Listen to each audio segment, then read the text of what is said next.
اس ایمان کو تقویت پہنچانے اور اللہ سے جڑنے کے لیے نماز ہے کہ نماز پہلی امتوں کو 2 نمازیں، ہمیں 5. پہلی امتوں کی مسجد کوئی نہیں، ہماری مسجد. پہلی امتوں کی اذان کوئی نہیں، ہمیں اذان ملی. اور اذان اتنا بڑا عمل بنا دیا میرے نبی نے کہ آپ نے فرمایا کہ اذان دینے والا قیامت کے دن سب سے اونچے مقام پر کھڑا ہوگا. حضرت علی فرمایا کرتے تھے کاش میں اللہ کے نبی سے حسن حسین کے لیے مسجد نبوی کی اذان مانگ لیتا. یہ حضرت علی فرمایا کرتے تھے. اور جنگ قادسیہ میں مؤذن زخمی ہو گیا تو اذان دینے کے شوق میں سردار آپس میں الجھ گئے، کہتا میں دوں گا، کہتا میں دوں گا. پھر قرہ اندازی ہوئی جس کا نام نکلا اس نے اذان دی. حضرت عمر فرمایا کرتے تھے اگر میں امیر المومنین نہ ہوتا، اگر میں خلیفہ وقت نہ ہوتا تو میں مسجد نبوی کا مؤذن بننا پسند کرتا. کسی کو اذان نہیں ملی، ہمیں اذان. پہلا مؤذن بلال بنا. پہلے مؤذن اللہ نے بلال کو یہ عزت عطا فرمائی. دنیا میں یہ ہے اور آخرت میں یہ ہے کہ میرے نبی نے فرمایا کہ جب جنت میں جانے کا وقت آئے گا نا تو جنت کی میرے لیے سواری لائی جائے گی. میں اس سواری پہ بیٹھوں گا تو اس کی جو وہ رسی ہوگی نا وہ ایسے نیچے گر جائے گی، یہ نیچے گرے گی. اس رسی کے یعنی اس کی جو لگام ہوتی ہے نا وہ نیچے گرنے کا مطلب ہے یہ ایسے نیچے گر گئی. اب نیچے گرنے کا مطلب ہے کہ اس کی ڈرائیونگ میرے نبی نے نہیں کرنی. کوئی آنے والا ہے، کوئی ڈرائیور آنے والا ہے جو رسی پکڑ کے چلے گا، کوئی کوچبان آنے والا ہے جو اس کو پکڑ کے چلے گا. رسی کا گرنا ایک انڈیکیشن ہے کہ کوئی نصیب والا اب آئے گا. جب آپ کی سواری کھڑی ہوگی رسی نیچے ہے تو اب سب کی گردنیں ایسے ہوں گی، کون سب قیاس کر رہے کون کون کون. اللہ کی طرف سے اعلان ہوگا بلال کو بلایا جائے. بلال بلال تو بلال آپ کی سواری کی لگام پکڑیں گے. اور آپ نے فرمایا کہ سب سے پہلے میں جنت میں جاؤں گا اور بلال میرے ساتھ ہوگا، میری سواری کی لگام پکڑے ہو جائے گا. تو ہمیں اذان ملی، کسی امت کو اذان نہیں ملی. ہمیں 5 نمازیں ملی، کسی امت کو نمازیں نہیں. 2 نمازیں، ایک فجر کی 2 رکعت، عصر کی 2 رکعت. باجماعت نہیں، ان کو اپنی کتاب یاد نہیں، ہمیں قرآن یاد ہے. میرے مدرسے میں ایک بچہ اب ماشاءاللہ امریکہ میں وہ پڑھا رہا ہے، اس نے 30 دن میں قرآن یاد کیا.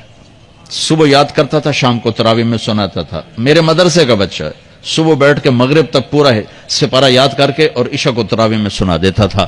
اللہ نے میں ایسا قرآن دے دیا کہ 1 مہینے میں بھی یاد ہو جاتا ہے. 3 دن میں بھی ایک بزرگ نے یاد کیا، 3 دن میں قرآن یاد کیا. اللہ نے ہمیں قرآن کی دولت عطا فرمائی. پڑھنے کے لیے 5 نمازیں عطا فرمائی، تہجد کی نماز عطا فرمائی، اوابین کی نماز دی، اشراق کی نماز دی، چاشت کی نماز دی. نماز کے کتنے دروازے کھول دیے. اور میرے نبی کی آخری نصیحت تھی میری امت نماز نہ چھوڑنا، نماز نہ چھوڑنا، نماز نہ چھوڑنا. اور اس 14 صدی میں کوئی موقع ہے نماز چھوڑنے کا تو وہ میرے نبی کے نواسے کی کربلا کا ہے کہ جب ظلم بھی انتہا پر تھا اور مظلوم بھی اپنی آخری حدوں پر تھا اور کائنات نے نہ ایسا ظلم دیکھا، نہ ایسے مظلوم دیکھے، نہ ایسی پاکیزہ ہستیاں دیکھی، نہ ایسے درندے دیکھے. تو سورج ڈھلا، نماز کا وقت ہوا ہے تو آپ نے سبحان اللہ، آپ نے زہیر سے فرمایا کہ شمر سے کہو نماز پڑھنے دے. نماز پڑھنی ہے، امت کو پیغام دینا ہے کہ یہ کسی حال میں چھوڑنے کا کام نہیں ہے. تو انہوں نے آگے بڑھ کے شمر سے کہا نماز پڑھنے دو. انہوں نے کہا نہیں، نماز نہیں پڑھنے دیں گے، ہماری تلوار چلے گی. انہوں نے واپس آ کر کہا جی وہ کہہ رہے ہیں ہم جنگ نہیں روکیں گے، تلوار چلے گی. تو پھر یہ نہیں فرمایا اچھا چلو ٹھیک سر دیو، فرمایا اچھا آدھے نماز پڑھو آدھے جنگ کرو. آدھوں نے نماز پڑھی، آدھوں نے جنگ کی. پھر انہوں نے جنگ کی اور پہلوں نے نماز پڑھی. اور عصر سے پہلے سب کے سر کٹ کے نیزوں پہ چڑھ گئے. یہ وہ ہستیاں ہیں جن کو میرے نبی نے کہا میری آنکھوں کی ٹھنڈک حسن حسین، میرے جگر کے ٹکڑے، میرے جنت کے پھول. پتہ نہیں کیا کیا تشبیہات دی ہیں میرے نبی نے. اب جنت کے نوجوانوں کے سردار حسن اور حسین. اور پھر نماز نہیں چھوڑی. ان کو جنت کی بشارت تو ماں کے دودھ پیتے مل گئی تھی، کربلا کی وجہ سے نہیں ملی سرداری ان کو. وہ تو ان کے سر کا صحرا ہے الگ. ان کو سرداری جنت کے ملی ماں کا دودھ پیتے ہوئے کہ جنت کے نوجوانوں کے سردار ہیں حسن اور حسین. نماز نہیں چھوڑی. میرے عزیزو نماز نہ چھوڑ. اللہ کا شکر ہے میں آپ بچوں کو دیکھ کے مجھے اپنا کالج کا دور یاد آ رہا ہے. ہمارے دور میں ایک نعیم الدین صاحب گورنمنٹ کالج لاہور میں تبلیغ کا کام کرتے تھے، اور وہ اکیلے ہی نماز پڑھتے تھے، کوئی نمازی نہیں ہوتا تھا،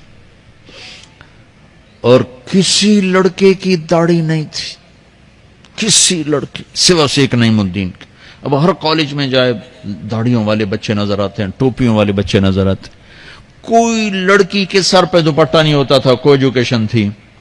اب لمز جیسی یونیورسٹی میں بھی لڑکیاں پورے برقعے میں ہوتی ہیں، حجاب میں ہوتی ہیں، نقاب میں ہوتی ہیں۔ جہاں برائی کا گراف اوپر گیا تو نیکی کا بھی اوپر گیا، جہاں برائی کا لیول اگر بڑھا ہے تو نیکی کا لیول بھی بڑا ہے۔ اتنا بڑا میری نسل کا مجمع اللہ کی بات سن رہا ہے، یہ اس دور میں کوئی تصور نہیں کر سکتا تھا۔